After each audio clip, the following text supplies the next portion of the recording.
like you're talking about making a city a smart city. What makes a city a smart city? Well, I think the first thing, there's a lot of discussion about what is smart cities that focused a lot on the technology, right? And there's a ton of it, and you'll hear much more from my colleague here today about Microsoft and others who are doing all kinds of things in terms of sensors and intelligent systems and energy systems. But I think you can't lose sight of one of the most fundamental things to me, which is to be a smart city and planning for the future, your question, you still have to think about the basics of how we get land use, transportation, housing, those basic systems right. You have to be smart in terms of having a vision about the growth of your city. So what do I mean by that? For example, we need in this country an enormous amount of housing. You've seen a lot of debate about housing. Mayor Bowser has said we need 36,000 housing units we want to produce by 2025, and a third of those should be affordable, and challenge the region for 250,000 plus units.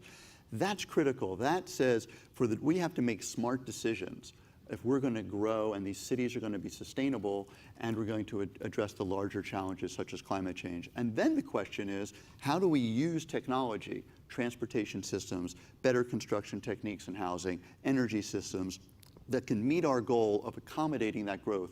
But a smart city still needs to make smart decisions and smart regions about their future to be denser, more walkable, more urban, what Christopher Lineberger at George Washington University has called this kind of walkable urbanism. That is the key to our future globally, given the growth of cities. Then we figure out how technology, which is a layer to facilitate that. So cities have to still be smart in how they plan and how they get things right, because we have so many barriers to smart growth, let alone to be smart cities. Kimberly, I see you shaking your head quite a bit. Yep. You operate at the intersection of government and business. So what role do you think private business plays in making cities smart cities?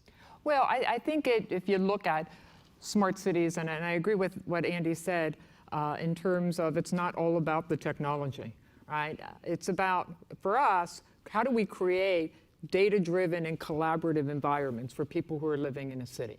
And that's what I think private sector companies can bring to the table, is how do you create the right environment so that cities and city officials and city programs can share the information they need to make the right decisions. Because being smart is about having knowledge, right? And you can only get that knowledge if, in fact, you're collecting the right information and analyzing the right information. So that's what I think we can do as companies, helping cities achieve that goal of being a data-driven city. Can you share some of the innovations or projects you all are currently working on to help achieve those visions? Yeah, so when you look at cities, there are no two cities that are alike, right? There's no cookie-cutter approach to this. This is really working with the city leader and saying, what is the most important thing the city leader and the citizens want to accomplish in their city?